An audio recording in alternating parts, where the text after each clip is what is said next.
Hello students, मेरा नाम आदित्य है and you all are very welcome on this channel. तो कैसे हैं आप लोग? बढ़िया है, मस्त है, खुश है। चलिए, आज का जो लेक्चर है क्लास 11th का जो फिजिक्स हम लोग पढ़ रहे थे उसी को और आगे कंटिन्यू करेंगे। प्रीवियस लेक्चर में हम लोग रिजोल्यूशन ऑफ वेक्टर्स देखे थे, खास करके 2D में। आज हम लोग को रिजोल्यूशन ऑफ वेक्टर जो है वो 3D में करना है, ठीक। लेकिन मैं लेक्चर को आगे बढ़ाऊं उससे पहले मैं एक बार जल्दी जल्दी रिवाइज करा देता हूं आपको कि 2D में मैं क्या बताया था। थोड़ा सा आप 1 से 2 मिनट दिमाग यहां पर रखिएगा।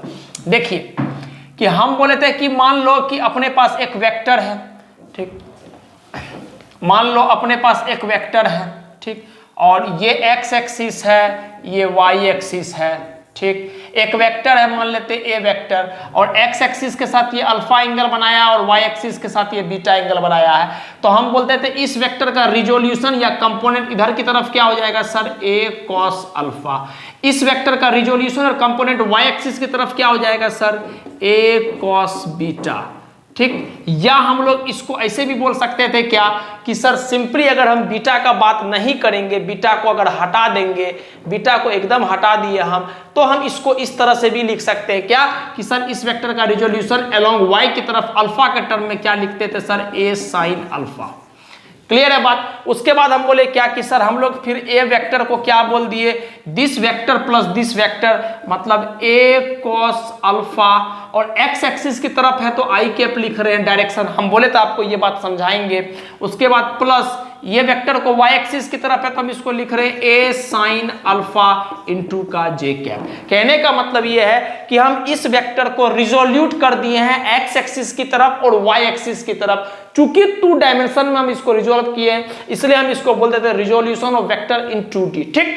एक्स एक्सिस की तरफ अगर आपको डायरेक्शन दिखाना है तो आई कैप से हम लोग दिखाते हैं, समझेंगे आई कैप क्या होता है, जे कैप क्या होता है, जस्ट इसके बाद आप निश्चिंत रहिए। और जे कैप अगर हमको वाई एक्सिस की तरफ डायरेक्शन दिखाना है तो हम लोग बोलते थे जे कैप, ठीक। अच्छा, उसके बाद दूसरा सवाल आता था कि मान लो इसको अगर हम ए एक्स बोल दिए, मतलब ए वेक्टर अलोंग एक्स एक्सिस, मतलब ये वेक्टर का कंपोनेंट अलोंग एक्स एक्सिस को एक्स से रिप्रेजेंट कर रहे हैं, और इसको अगर हम ए वाई बोल दिए तो हम लोग बोलते थे कि sir magnitude of a vector जो होगा ना उसको हम लोग बोलते थे अंडर रूट में ए एक्स का होल स्क्वायर प्लस ए वाई का होल स्क्वायर। इतना सा ही बात पढ़े थे और कुछ सवाल वगैरह को हम लोग निपटाए थे इसमें। क्लियर है? हम क्या बोले? मैग्नीट्यूड ऑफ ए वेक्टर क्या हो जाएगा? अंडर रूट में ए एक्स, मतलब वेक्टर अलोंग एक्स एक्सिस का मैग्नीट्यूड का square plus vector along y axis का मैग्नीट्यूड का स्क्वायर। दैट्स इट, खत्म। इसको हम लोग रेक्टेंगुलर कंपोनेंट ऑफ वेक्टर भी बोलते थे। 2 डायमेंशनल वेक्टर रिप्रेजेंटेशन को हम लोग रेक्टेंगुलर कंपोनेंट भी बोलते थे। क्यों? काहे कि सर एंगल 90 डिग्री आता था। क्लियर है? चलिए, इतना छोटा सा बात हम लोग पढ़े थे और इस पे सवाल वगैरह किए थे। आज हमको रिजोल्यूशन ऑफ वेक्टर को 3D में देखना है। समझते हैं आराम से बात। जो बात बोलेंगे उसको ध्यान रखिएगा और उससे हर एक सवाल हम लोग टैकल आउट कर लेंगे। क्लियर है? तो हम इसको मिटा रहे हैं और हम अपना लेक्चर पे आ रहे हैं। चलिए सर, अब आप थोड़ा सा ध्यान दीजिएगा और पेशेंस भी रखिएगा। जैसे आपके सामने में दिख रहा होगा एक क्यूबॉइड टाइप का शेप बना हुआ है, ठीक। ये हमारा जो लाइन है dot dot dot dot dot ऐसे जा रहा है, ये एक्स एक्सिस को रिप्रेजेंट कर रहा है, ये वाला लाइन वाई एक्सिस को रिप्रेजेंट कर रहा है, और ये वाला लाइन कहीं ना कहीं जेड एक्सिस को रिप्रेजेंट कर रहा है। क्लियर है? ये वाला लाइन एक्स एक्सिस को रिप्रेजेंट कर रहा है, ठीक। अब थोड़ा ध्यान दीजिएगा आप, ये एक्स एक्सिस की तरफ हो गया, ये वाई एक्सिस हो गया और ये जेड एक्सिस हो गया। हम एक वेक्टर ले रहे हैं, जस्ट फॉर एग्जांपल अपने पास एक वेक्टर है, मैं ऐसे ले रहा हूं, देखिएगा एक वेक्टर ले रहे हैं हम ऐसे की तरफ, ये हमारा ए वेक्टर है। क्लियर है? हम एक वेक्टर लिए, एकदम ओरिजिन है, यहां पर ये भी मिल रहा है, वाई भी मिल रहा है, जेड, तीनों का तीनों मिल रहा है, तो इसको हम ओरिजिन बोल रहे हैं। एक वेक्टर ले लिए हम, ठीक। हम फॉर एग्जांपल मान लेते हैं कि ये जो वेक्टर है एक्स एक्सिस के साथ अल्फा एंगल बना रहा है, वाई एक्सिस के साथ बीटा एंगल बना रहा है, और जेड एक्सिस के साथ क्या एंगल बना रहा है? गामा एंगल बना रहा है। क्लियर है? हम बोल रहे हैं एक वेक्टर है अपने पास ए वेक्टर जो कि एक्स एक्सिस के साथ अल्फा एंगल बना रहा है, वही सेम वेक्टर वाई एक्सिस के साथ बीटा एंगल बना रहा है, और वही सेम वेक्टर जेड एक्सिस के साथ गामा एंगल बना रहा है। क्लियर है? तो अगर हम छोटा सा बात आपके लिए लिखेंगे, जैसे क्या कि सर अल्फा क्या है, अल्फा क्या है, बीटा क्या है और गामा क्या है। क्लियर है? अगर हम ये छोटा सा बात आपके लिए लिखेंगे तो अब आप इजीली बोल पाओगे कि सर अल्फा, हम एक एक चीज थ्योरी के पर्सपेक्टिव में बताना चाह रहे हैं। अल्फा क्या हो जाएगा sir? Angle between x axis and a vector. ठीक, बीटा क्या है sir? Angle between y axis and a vector. Clear है? बीटा क्या है? Angle between y axis and a vector. Gamma क्या है sir? Angle between z axis and a vector. तो हम क्या लिखेंगे? Angle between z axis and a vector. I hope कि इतना छोटा छोटा बात आपको समझ में आया होगा। क्लियर है? बात समझ में आ गया? चलिए, अब हमको एक बात तो रटा हुआ, अगर हम छोटा सा बात आपको बोले कि मान लो कोई एक वेक्टर है, फॉर एग्जांपल ए वेक्टर है, और किसी के साथ कुछ एंगल बनाया, फॉर एग्जांपल अल्फा बनाया, तो हमको पता है कि इसका कंपोनेंट इधर की तरफ तो ए कॉस अल्फा ही आता है। ठीक है, अल्फा ही आता है। कल के दिन मान लो ये इसके साथ गामा बीटा एंगल बना दिया, तो इसका कंपोनेंट इधर की तरफ क्या आ जाएगा? A cos beta. इसका मतलब जिस लाइन के साथ आप एंगल बना रहे हो, समझना, जिस लाइन के साथ आप एंगल बना रहे हो, ये वाला मान लो एंगल, तो उसका कंपोनेंट उस लाइन पे तो कॉस के फॉर्म में ही आता है। तो समझिएगा बात को हम क्या लिखना चाह रहे हैं। हम बोल रहे हैं क्या कि सर आप ऐसा बोल सकते हो कि सर ए का कंपोनेंट अलोंग एक्स एक्सिस को हम लोग बोल रहे हैं सर अभी ए एक्स। ठीक, अच्छा, ए का कंपोनेंट अलोंग वाई एक्सिस को हम लोग बोल रहे हैं सर ए वाई, और ए का कंपोनेंट अलोंग जेड एक्सिस को हम लोग बोल रहे हैं, यहां पर मैं लिख रहा हूं ए जेड। क्लियर है बात? आप समझिएगा थोड़ा सा ध्यान से। ए का कंपोनेंट अलोंग एक्स एक्सिस क्या होगा सर? आप सिर्फ एक्स एक्सिस को देखो, थोड़ा सा 3D फिगर है तो उसको एग्जैक्टली फिल कराना पाना थोड़ा मुश्किल है। आप समझने का कोशिश करो कि एक ए वेक्टर है और वो एक्स एक्सिस के साथ अल्फा एंगल बना रहा है, तो जब एक्स एक्सिस के साथ अल्फा एंगल बना रहा है तो एक्स एक्सिस की तरफ कितना कंपोनेंट आ जाएगा sir? A cos alpha. A cos alpha, ये वाला, इस लाइन को भूल जाइए, ये वाला ए कॉस अल्फा, तो ए एक्स क्या हो जाएगा सर? ए एक्स आ जाएगा ए कॉस अल्फा। अब आप बात को पकड़ लिए। अगर हम आपसे पूछेंगे ए वेक्टर वाई एक्सिस के साथ क्या एंगल बना रहा है, ये हमारा ए वेक्टर है, वाई एक्सिस के साथ क्या एंगल बना रहा है? बीटा एंगल बना रहा है, तो इसका कंपोनेंट अलोंग वाई एक्सिस क्या आ जाएगा sir? A cos beta. A cos beta, तो हम इसको लिखेंगे सर ए कॉस बीटा।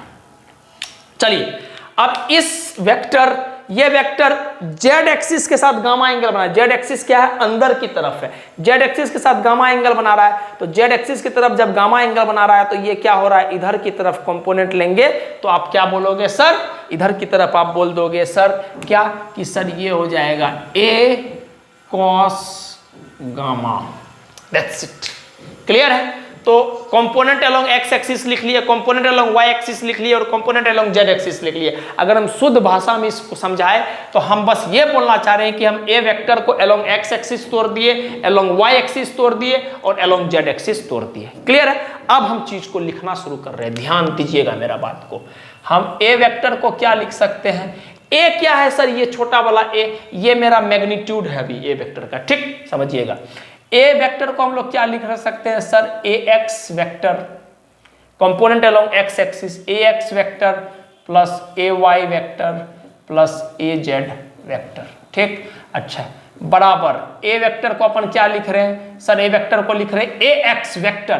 तो वेक्टर है तो इसका मतलब पक्का है कि सर मैग्नीट्यूड भी होगा और डायरेक्शन भी होगा। तो ए एक्स का वैल्यू तो ये चीज है, डायरेक्शन का बात करते हैं तो ए कॉस अल्फा, और डायरेक्शन किधर है सर? अभी आपको बताया कि अगर एक्स एक्सिस की तरफ डायरेक्शन दिखाना है तो आई कैप से रिप्रेजेंट करो, जेड एक्सिस की वाई एक्सिस की तरफ डायरेक्शन दिखाना है तो जे कैप से रिप्रेजेंट करो, और जेड एक्सिस की तरफ डायरेक्शन दिखाना है तो के कैप से रिप्रेजेंट करो।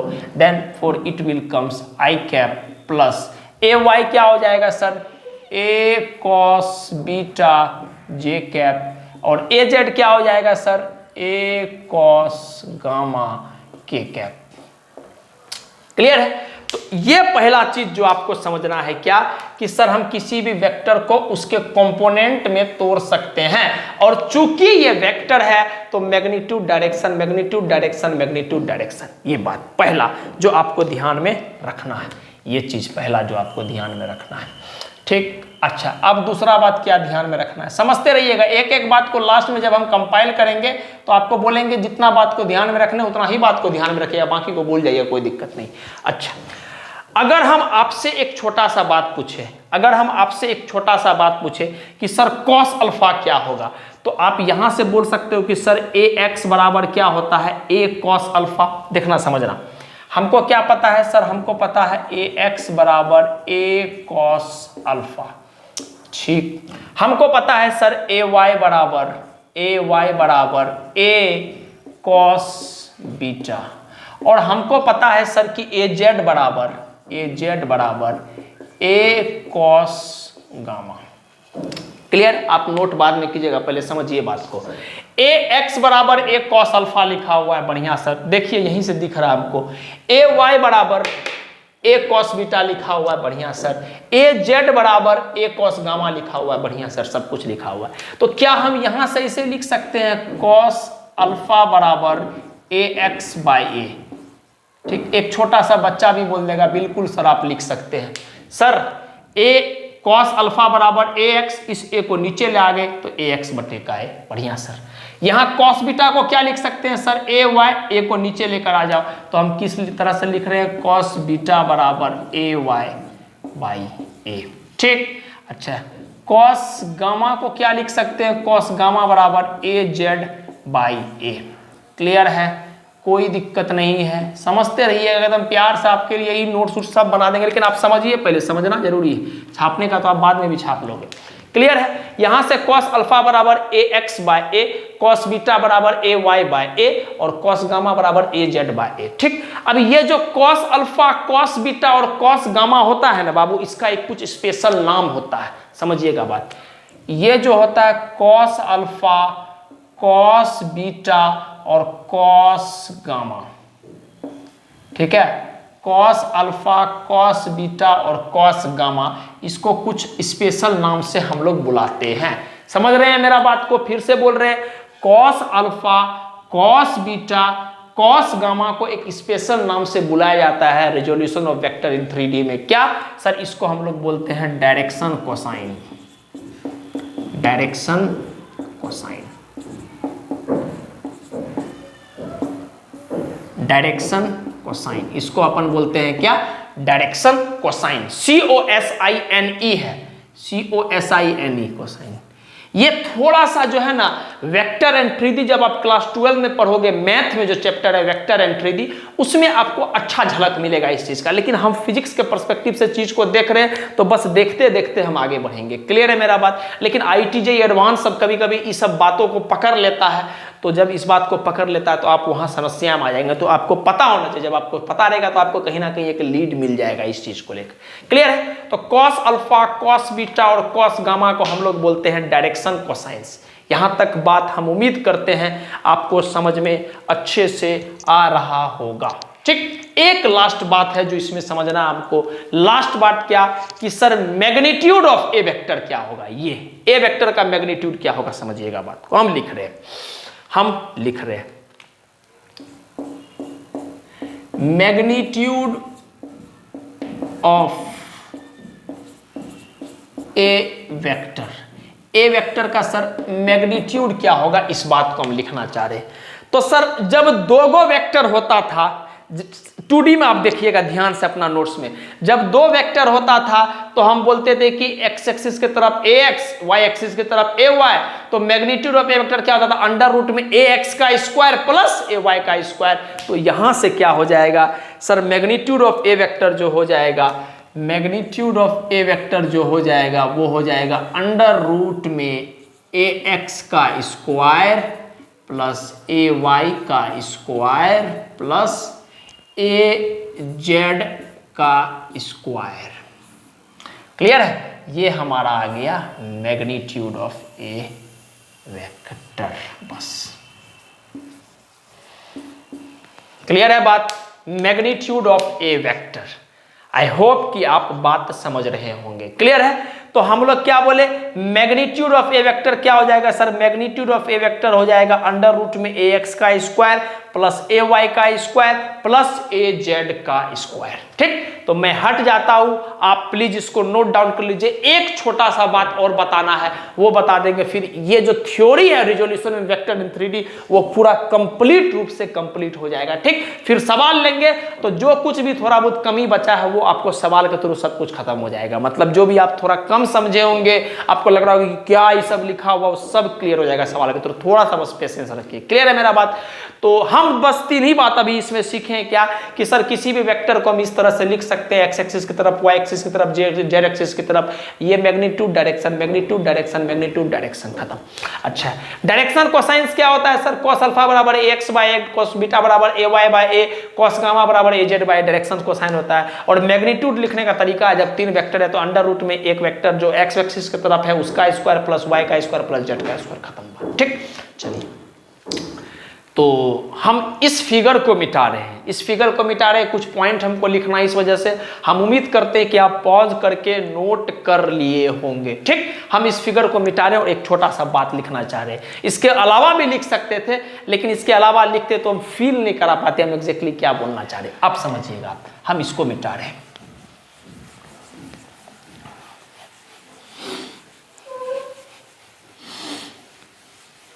एकदम समझिएगा बात को, थोड़ा सा ध्यान से पेशेंस रख के आप बात को समझिएगा। नोट डालिए, आप सब कुछ लिखने के बाद आप नोट डालिए और समझिए इस बात को। ठीक, समझिएगा बात। एक कॉन्सेप्ट होता है, एक कॉन्सेप्ट होता है, समझिएगा बात को। एक कॉन्सेप्ट होता है, अगर हम आपसे एक छोटा, पहले हम आपको प्रूफ करते हैं कि कैसे हो रहा है, फिर डायरेक्ट लास्ट में लिखेंगे। और उसी बात को ध्यान में रखना है क्या, कि सर अगर हम आपसे पूछेंगे कॉस स्क्वायर अल्फा, तो आप बोलिएगा सर ए एक्स का स्क्वायर बटे का ए का स्क्वायर। ए क्या है सर, ए है मैग्नीट्यूड ऑफ ए वेक्टर। ठीक है, ओहो ये है मैग्नीट्यूड ऑफ ए वेक्टर, ये हमारा मैग्नीट्यूड ऑफ ए वेक्टर। ठीक है, ये मैग्नीट्यूड ऑफ ए वेक्टर है। ठीक, चलिए तो उसको सिंपली हम ए लिख रहे हैं। अच्छा, अगर हम आपसे पूछेंगे छोटा सा बात कि कॉस स्क्वायर बीटा क्या होगा, बस ऐसे ही देखना चाह रहे हैं, तो आप बोलिएगा सर ए वाई का स्क्वायर बटे का ए का स्क्वायर। बढ़िया, आगे अगर हम आपसे कॉस स्क्वायर गामा पूछेंगे तो आप बोलिएगा कुछ नहीं सर, स्क्वायर पूछ रहे तो स्क्वायर करो ना, तो हम करेंगे ए जेड का स्क्वायर प्लस ए स्क्वायर।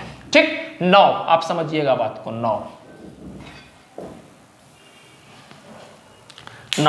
अगर हम आपसे पूछेंगे कि तीनों को एक बार जोड़ो, तो मतलब क्या बोलना चाह रहे हैं सर आप, cos square alpha plus cos square beta plus cos square gamma जोड़ना चाह रहे हैं, जोड़ते हैं। Cos square alpha plus cos square beta plus cos square gamma बराबर कॉस स्क्वायर अल्फा का जगह ये प्लस ये, तीनों को इधर जोड़ रहे तो तीनों ऐसे जुड़ जाएगा। बेसिक कॉन्सेप्ट है मैथ का, आप भी लगा लोगे।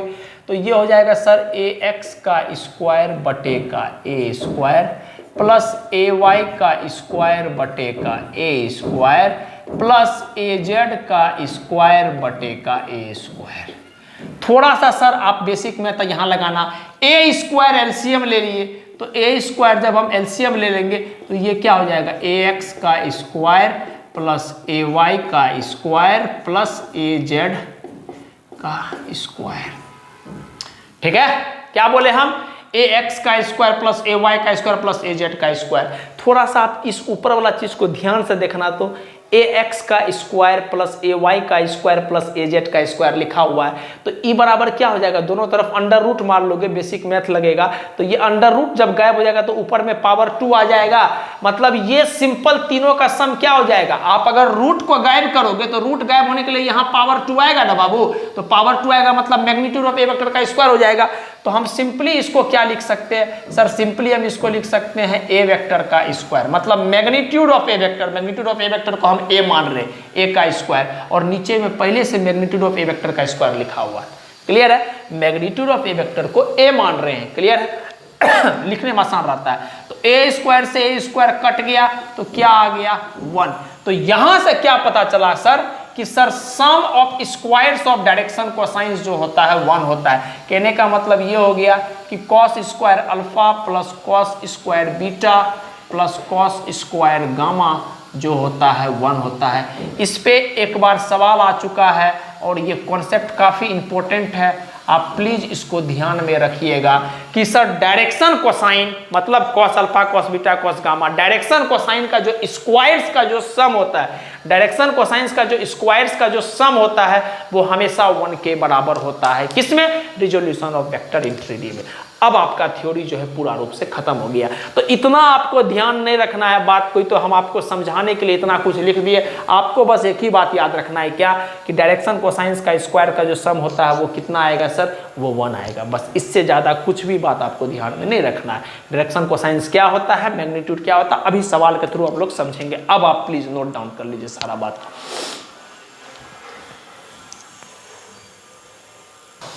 चलिए अब आपको सवाल करना है, जो कॉन्सेप्ट हम लोग पढ़े उसी कॉन्सेप्ट से जुड़ा हुआ सवाल है। सवाल को आपको पॉज करना है, खुद से अटेम्प्ट करना है, उसके बाद ही सॉल्यूशंस देखना है। हम बनाना शुरू कर रहे हैं। सवाल क्या है? सवाल बोल रहा है आपको एक ए वेक्टर दिया हुआ है, एक्स वाई जेड तीनों, मतलब x axis y axis z axis तीनों की तरफ दिया हुआ है। इसका मतलब है कि सर ये resolution of vector in 3D के बारे में कुछ बातचीत कर रहा है, क्या है कि तीनों एक्सिस को पकड़ लिया है ना, इस वजह से। तो ए वेक्टर आपको दिया हुआ है, ए वेक्टर बराबर दिया हुआ है 7i cap plus 7j cap plus 7k cap. ठीक, बढ़िया बात है।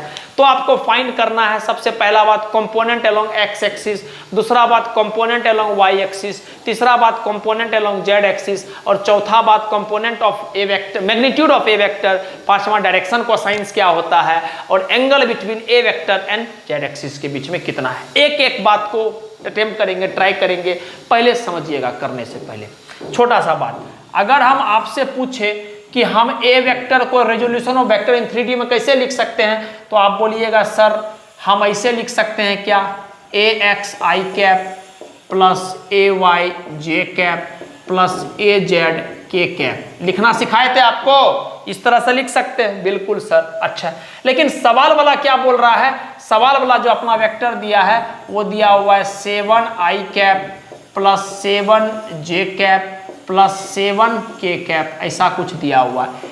इसका मतलब एक बात तो तय है कि सर ax का वैल्यू, अगर दोनों को कंपेयर करोगे तो ax का वैल्यू 7 आ गया, ay का वैल्यू भी 7 आ गया, और az का भी वैल्यू 7 आ गया। क्लियर है? तो हमसे पहला बात पूछा गया कंपोनेंट अलोंग एक्स एक्सिस। तो कंपोनेंट अलोंग एक्स एक्सिस हम लोग जानते हैं क्या sir? Component along x axis होता है a cos बीटा, लेकिन बीटा अपने को यहाँ नहीं पता है, करना पड़ेगा मेहनत। हम काहे उतना दिमाग लगाए? हम a cos बीटा को तो ax लिख ही सकते हैं ना सर, a cos बीटा को तो ax लिख सकते हैं ना। बिल्कुल सर, ax बराबर a cos बीटा, और उसी से डायरेक्शन कोसाइन वगैरह आता था। आप नोट्स को देखिएगा अगर अच्छा से।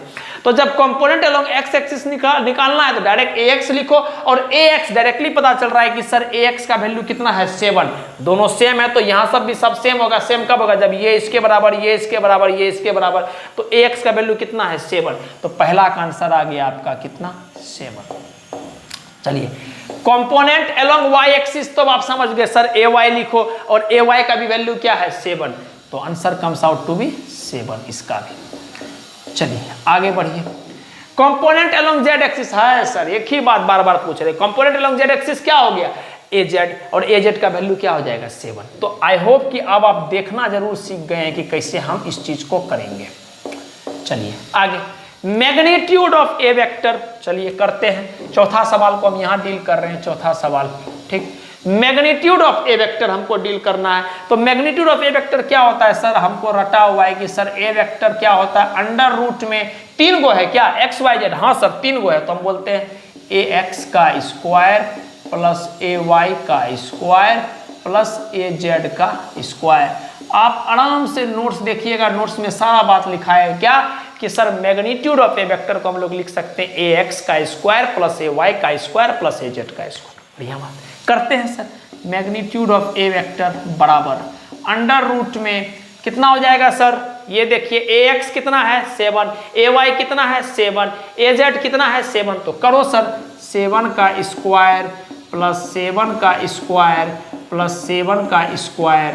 थोड़ा सा बच्चा मैथ है, आप अगर इसको सॉल्व करोगे तो ये भी 49, ये भी 49 और ये भी 49, तो तीनों 49 49 49 आ गया। इसके मतलब ये हो गया कि मैग्नीट्यूड ऑफ ए वेक्टर क्या हो जाएगा, अंडर रूट में तीनों को जोड़ोगे तो आपको आ जाएगा आई थिंक 147 आ जाएगा आपका मैग्नीट्यूड। तो अंडर रूट में कितना आ गया, 147 आपका मैग्नीट्यूड आ गया। क्लियर है, लेंथ आ गया, मैग्नीट्यूड आ गया कितना, अंडर रूट में 147। क्लियर है, आगे बढ़ते हैं, समझते हैं। ये हो गया, ये हो गया, ये हो गया, ये हो गया। इस पर आओ, डायरेक्शन कोसाइन। अरे सर डायरेक्शन कोसाइन तो हमको रटा हुआ है कि डायरेक्शन कोसाइन तो होता है कॉस अल्फा, कॉस बीटा और कॉस गामा। यही तो हमारा डायरेक्शन कोसाइंस होता है, समझ रहे हैं बात को, यही तो हमारा डायरेक्शन कोसाइंस होता है। तो हम इसको यहां पर निकालना शुरू करते हैं, समझिएगा बात। ये 5वां का सवाल हम सॉल्व कर रहे हैं, ठीक। हमको पता है, हमको रटा हुआ है क्या कि सर हम ऐसा सोच सकते थे कि ए एक्स बराबर ए कॉस अल्फा, तो वहां से कॉस अल्फा निकाल देते ए एक्स बाय ए। बात समझ में आ गया। ए एक्स क्या होता था, कंपोनेंट अलोंग एक्स एक्सिस ए वेक्टर का, और ए क्या होता था, magnitude of a vector. Clear है, तो उसी के बेसिस पे लिख रहे हैं। डायरेक्शन कोसाइन का सिंपल मतलब होता है cos alpha, cos beta, cos gamma निकाल दो, सब कुछ बता दिए आपको। तो लिखते हैं सर, हमको तो पता है सर कॉस अल्फा बराबर ए एक्स बाई ए, मतलब कॉस अल्फा बराबर ये हो जाएगा। ए एक्स क्या है सर, ए एक्स मतलब है 7, और ए क्या है, मैग्नीट्यूड ऑफ ए वेक्टर ये है अंडर रूट में 147। ये हमारा कॉस अल्फा आ गया। चलिए कॉस बीटा की बात करते हैं। कॉस बीटा तो आप बोलिएगा सर ए वाई बाई ए, ठीक। तो कॉस बीटा बराबर क्या हो जाएगा, ए वाई क्या है, ए वाई है ये वाला 7, ए क्या है sir, magnitude of a vector ये है रूट अंडर 147, ठीक। ये भी हमारा आ गया। और लास्ट है हमारा कॉस गामा, और ये हो जाएगा ए जेड बाई ए, और कॉस गामा बराबर ए जेड कितना है सर, ए जेड है 7, ए क्या है sir, magnitude of a vector वो आ गया अंडर रूट में 147। तो ये हमारा फिर से आंसर आ गया। मैं एक बार देख लूँ, कट तो नहीं रहा है भाई, नहीं सब कुछ क्लियर है, सब कुछ दिख रहा है, बढ़िया से समझ में भी आ रहा है। चलिए चलिए सर, यहाँ तक हमारा खत्म हो गया, यहाँ तक कारनामा हमारा सॉर्ट आउट हो गया। क्लियर है बात। कॉस अल्फा निकाल लिए ए एक्स बाय ए एक्स हमारा कंपोनेंट अलोंग एक्स एक्सिस या resolution of vector along x axis, और ए क्या है, मैग्नीट्यूड ऑफ ए वेक्टर तो रखे, फिर मैग्नीट्यूड ऑफ ए वेक्टर तो रखे, मैग्नीट्यूड ऑफ ए वेक्टर तो रखे। बस आई होप कि आपको एक एक चीज जो भी थोड़ा कुछ थ्योरी के दौरान आपको समस्या आया होगा, हम उम्मीद करते हैं कि वो पूरा रूप से समाप्त हो गया होगा आपका। नेक्स्ट और आखिरी बात, ये भी हमारा निपट गया। इस पर आते हैं, find the angle between A vector and Z axis. समझिएगा बात को, एंगल बिटवीन किसके किसके बीच में, ए वेक्टर एंड जेड एक्सिस। तो हम अगर अपना जो बेसिक फिगर था उसको याद करेंगे तो ए वेक्टर और जेड एक्सिस के बीच में कौन सा एंगल लिए थे, हम अगर याद करेंगे ध्यान से तो हम तो लिए थे गामा। तो हम कौन सा हमको निकालना है, गामा निकालना है। बढ़िया बात, समझ गए, गामा का वैल्यू निकाल लो, अपना आंसर हो जाएगा। तो करते हैं छठा। तो हम बोले सर गामा डायरेक्ट तो नहीं बोल सकते हैं, लेकिन कॉस गामा का वैल्यू पता है।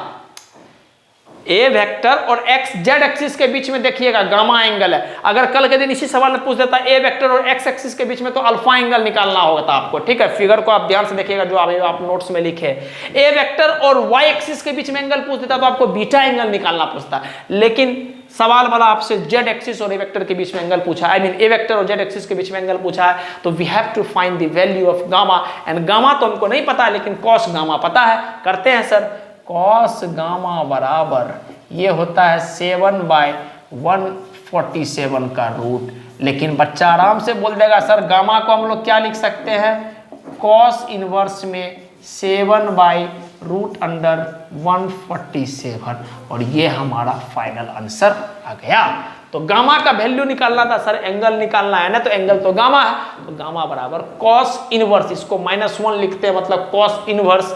आपको ट्रिग्नोमेट्री में सब बात बता चुके हैं, 7/√140। ये हमारा आंसर आ गया। तो आई होप कि आपको हर एक चीज समझ में आया होगा। प्लीज नोट डाउन कर लीजिए इस चीज को।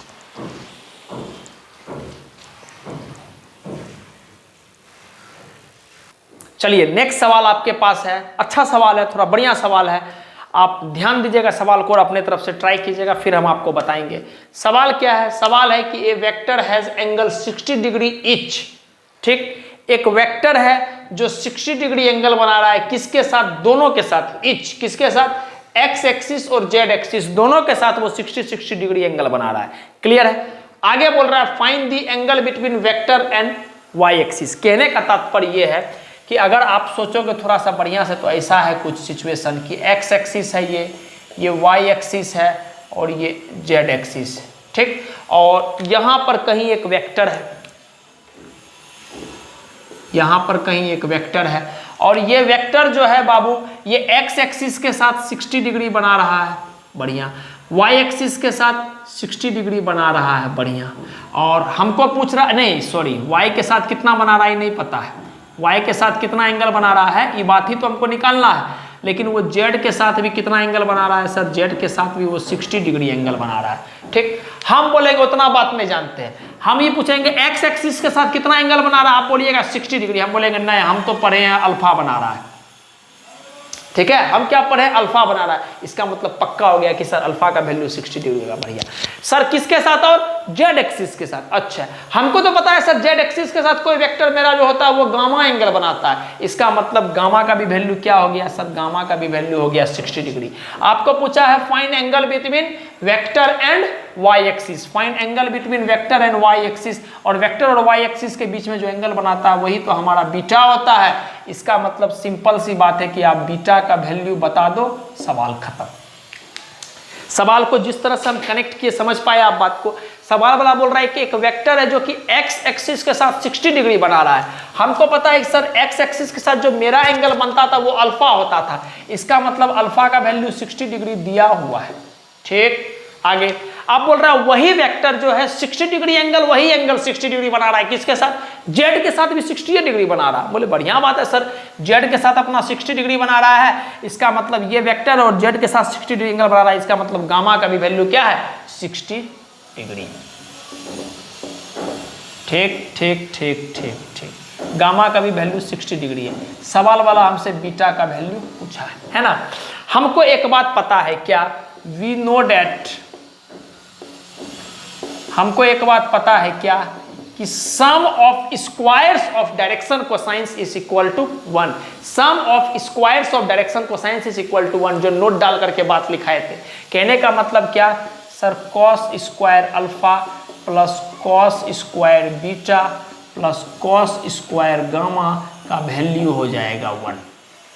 बढ़िया बात है सर, ये अल्फा का केस में पता है, बीटा पता है, गामा निकालना है, खत्म बात। सॉरी, अल्फा और गामा पता है, बीटा निकालना है। तो अल्फा का जगह वैल्यू रखते हैं cos square 60 degree plus cos square beta निकालना है हमको, और कॉस स्क्वायर गामा का जगह 60 डिग्री, कॉस स्क्वायर 60 डिग्री बराबर का 1। ठीक, एक एक स्टेप कर रहे, समझिएगा बात। cos 60 का वैल्यू कितना होता है सर? cos 60 का वैल्यू होता है 1/2, लेकिन स्क्वायर है तो ये हो जाएगा 1/2 का स्क्वायर। cos 60 का वैल्यू जिसको नहीं पता उनको बता देते हैं, cos 60 का वैल्यू 1/2 होता है, लेकिन स्क्वायर है तो 1/2 का स्क्वायर हो जाएगा। बढ़िया, उसके बाद क्या करेंगे? Plus cos square beta plus cos 60 का वैल्यू वापस से 1/2 होता है, स्क्वायर करोगे तो 1/4 हो जाएगा। 1/2 का स्क्वायर, एकदम बच्चा की तरह करेंगे, 1/2 का स्क्वायर 1/4 प्लस 1। ठीक, 1/2 का स्क्वायर कितना? 1/4 plus cos square beta plus 1/4 बराबर 1। ठीक, हमको पता है सर कॉस स्क्वायर बीटा बराबर प्लस कितना हो जाएगा? 1/4 प्लस 1/4 कितना हो जाता है सर? 1/2 बराबर का 1। तो कॉस स्क्वायर बीटा बराबर क्या हो जाएगा? 1 माइनस का 1/2। अरे बाबू 1/2 को इधर ले जाएगा तो 1 माइनस 1/2 होगा, तो आप एलसीएम उलसीएम ले लेना, 2 माइनस 1 1/2 आ जाएगा फिर से। क्लियर है? ये आ जाएगा 1/2। तो थोड़ा सा हम यहाँ पर आ जा रहे हैं इसको लेके। ठीक, तो हमको क्या मिला सर? हमको मिला कॉस स्क्वायर बीटा बराबर 1/2। ठीक है, क्या मिला सर? कॉस स्क्वायर बीटा बराबर 1/2। रूट हटाओगे तो कॉस बीटा आ जाएगा सर, कॉस बीटा आ जाएगा प्लस माइनस 1/√2। क्यों सर? सर रूट मारोगे तो 1 का रूट तो 1 हो जाएगा, 2 का बन जाएगा √2। ठीक, तो एक बार हम क्या बोलेंगे सर? एक बार हम बोलेंगे कॉस बीटा बराबर 1/√2 और दूसरा बात बोलेंगे कॉस बीटा बराबर माइनस का 1/√2।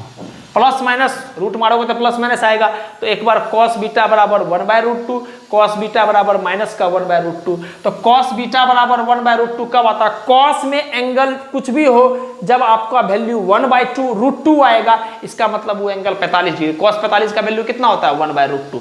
तो इसका मतलब बीटा का वैल्यू कितना आ गया सर? 45 डिग्री यहाँ से। और cos बीटा बराबर माइनस का 1/√2 कब आता है? जब बीटा का वैल्यू या कोई भी एंगल का वैल्यू कितना होता है? 135 डिग्री। इसका मतलब सर 135 डिग्री। तो इसका मतलब एक बात हम लोग बोल सकते हैं क्या कि सर बीटा का वैल्यू 2 गो आएगा और एक 45 डिग्री आएगा और दूसरा 135 डिग्री आएगा। क्यों? काहे कि cos बीटा का 2 पॉसिबल वैल्यू आया है, एक बार पॉजिटिव में 1/√2 आया है, फिर एक बार निगेटिव में माइनस का 1/√2 आया है। तो यहाँ से हम लोग डायरेक्टली बोल देंगे सर कि बीटा का वैल्यू कितना हो जाएगा? 45 डिग्री भी हो जाएगा और 135 डिग्री भी, दोनों हमारा आंसर हो जाएगा। तो आई होप कि आप बात समझे होंगे, हमसे जितना बेस्ट पॉसिबल रहा हम चीज को एकदम इलाबोरेट करके आपको समझाए। क्लियर है? आप नोट डाउन कर लीजिए, इसके बाद एक आखिरी सवाल करेंगे, फिर इस पर हमारा लेक्चर खत्म हो जाएगा। ठीक, तो प्लीज आप नोट कर लीजिए।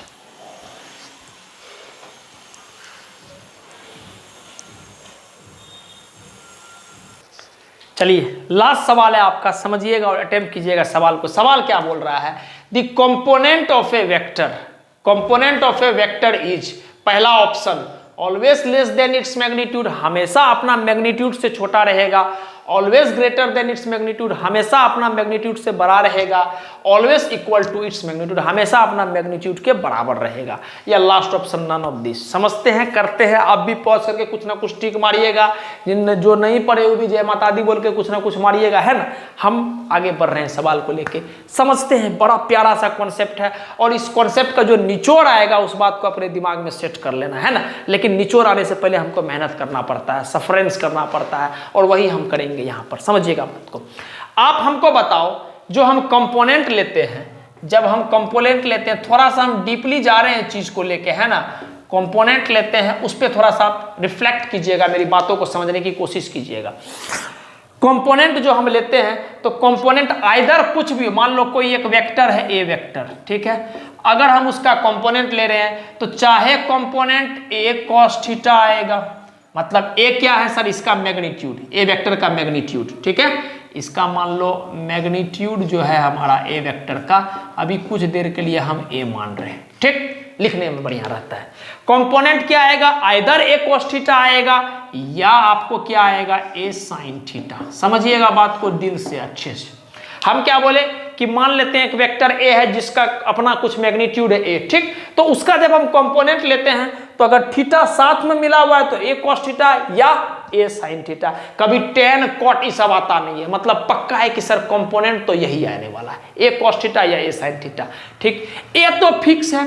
बात करते हैं साइन थीटा और कॉस थीटा पे, बात करते हैं साइन थीटा और कॉस थीटा पे। अगर आपको पता है सर कॉस थीटा का मैक्सिमम वैल्यू, अगर आप हमसे ट्रिग्नोमेट्री पढ़े तो आपको पता होगा कि कॉस थीटा का मैक्सिमम वैल्यू कितना होता है सर? 1, और मिनिमम वैल्यू कितना होता है सर कॉस थीटा का? वो होता है माइनस का 1। कॉस थीटा का मैक्सिमम वैल्यू कितना होता है? 1, और मिनिमम वैल्यू कितना होता है? -1। सिमिलरली साइन थीटा का मैक्सिमम वैल्यू कितना होता है सर? साइन थीटा का मैक्सिमम वैल्यू होता है 1, और साइन थीटा का जो मिनिमम वैल्यू होता है वो होता है -1, ठीक। तो अगर हम मैक्सिमम वैल्यू पे बात करेंगे तो इसका कंपोनेंट कितना हो जाएगा? समझिएगा बात को। अगर हम बोलेंगे एकदम कंपोनेंट को पूरा मैक्सिमम, जितना ज्यादा हो सकता है कंपोनेंट उतना हम चाहते हैं, तो हम बोलेंगे सर कॉस थीटा को मैक्सिमम कर दो, कॉस थीटा को मैक्सिमम कर दो मतलब 1 कर दो। इसका मतलब कंपोनेंट क्या हो जाएगा? अभी ए आ गया। अभी क्या आ गया? ए आ गया। खत्म बात। आगे अगर हम चाहते हैं कंपोनेंट को कम से कम कितना कर सकते हैं, तो कुछ नहीं करोगे, आप बोलोगे सर इस केस में cos थीटा को मिनिमम कर दो, और cos थीटा -1 है तो -1 इंटू ए क्या हो जाएगा? माइनस ए। क्लियर है? आगे बढ़ते हैं। अगर हम इस केस में, अगर हमको ऐसा आंसर आया तो हम बोलेंगे इसमें हम कंपोनेंट को मैक्स टू मैक्स करना चाहते हैं, तो बोलेगा सर आप साइन थीटा को मैक्सिमम कर दो, मतलब 1 कर दो। इसका मतलब a इंटू 1 क्या हो जाएगा? अगर हम चाहते हैं साइन थीटा को कम से कम करना, मिनिमम से मिनिमम करना, तो आप बोलिएगा सर -1 कर दो, खत्म बात। तो आंसर क्या आ जाएगा आपका -a। तो आप क्या देखें कि हम पहले देखें कि कंपोनेंट का दो ही पॉसिबल आंसर हो सकता है। एक आंसर हो सकता है a cos थीटा, अगर मान लेते हैं a वेक्टर का मैग्नीट्यूड है a, और एक आंसर हो सकता है a sin थीटा। तो हम cos थीटा का मैक्सिमम मिनिमम वैल्यू का बात किए, cos थीटा का sin थीटा का मैक्सिमम मिनिमम वैल्यू का बात किए। तो हमको एक बात समझ में आया कि सर कंपोनेंट ज्यादा से ज्यादा, प्लीज गौर कीजिएगा बात को, कंपोनेंट ज्यादा से ज्यादा ए ही हो सकता है। मान लेते हैं कंपोनेंट अगर ए था तो कंपोनेंट ज्यादा से ज्यादा अपना मैग्नीट्यूड के बराबर ही हो सकता है, और कम से कम अपना मैग्नीट्यूड से कम हो सकता है। बस कहने का मतलब यहां पर तो कंपोनेंट इक्वल आ रहा है, यहां पर कंपोनेंट लेस आ रहा है।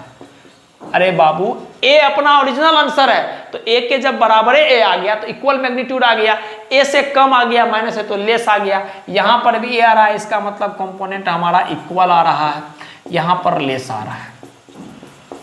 ठीक, इसका मतलब एक बात समझ में आ गया सर, जो कंपोनेंट होता है वेक्टर का वो हमेशा चाहे बराबर होगा या कम होगा, कभी भी ज्यादा नहीं होगा। समझ में आया मेरा बात? हम क्या बोले, कंपोनेंट जो होता है अपना किसी भी वेक्टर का, चाहे वो बराबर होगा या कम होगा, कभी भी उससे ज्यादा नहीं होगा। ये बात क्लियर हो गया? जैसे हम थोड़ा सा और समझाते, अब हम नंबर लेके समझाते तब ज्यादा फील आएगा। जैसे मान लीजिए हम बात करेंगे tan cos थीटा। मान लेते हैं एक वेक्टर था जिसका मैग्नीट्यूड जो है ए वेक्टर का वो 10 है, तो उसका कंपोनेंट लिए तो आप बोलिएगा सर 10 cos थीटा। हम इसको मैक्सिमम करना चाहते हैं, हम इसको मैक्सिमम करना चाहते हैं, तो मेरा बच्चा बोल देगा सर मैक्सिमम करना चाहते हैं तो cos थीटा को मैक्सिमम करो, cos थीटा को आप मैक्सिमम करो। और cos थीटा मैक्सिमम कितना हो सकता है सर? cos थीटा मैक्सिमम 1 हो सकता है। तो आंसर क्या आ जाएगा इसका मैक्सिमम वैल्यू? 10 × 1 मतलब 10। ठीक, अच्छा इसको मिनिमम करना चाहते हैं, मिनिमम करना चाहते हैं तो क्या करना पड़ेगा सर? cos थीटा को मिनिमम कर दो, और cos थीटा मिनिमम कितना होता है? -1। इसका मतलब 10 × -1 जो कि आ गया -10। फंडा समझ में आ रहा है बात आपको? कोई दिक्कत नहीं है। अच्छा साइन थीटा के केस में बात कर लेते हैं। अगर हम बात करेंगे 10 sin थीटा अपना कंपोनेंट आया, ये याद रखिएगा ये मैग्नीट्यूड होता है, ठीक है। अच्छा इसको अगर हम मैक्सिमम की बात करेंगे, मैक्सिमम की बात करोगे आप, तो आप बोलिएगा सर साइन थीटा मैक्सिमम, और साइन थीटा मैक्सिमम कितना होता है? 1। तो हम बोलेंगे सर 10 × 1, और आंसर आ जाएगा आपको 10 equal to component equal to magnitude of that component. यहां पर भी equal to magnitude, equal to sorry यहां पर भी इक्वल टू मैग्नीट्यूड, यहां पर भी इक्वल टू मैग्नीट्यूड, यहां लेस देन मैग्नीट्यूड। 10 और -10 में -10 कम होता है ना, पता ही होगा आपको। और ये मिनिमम, तो मिनिमम cos थीटा को मिनिमम कर दो, मिनिमम -1 हो सकता है, इसका मतलब 10 × -1 वो कितना आ गया? -10।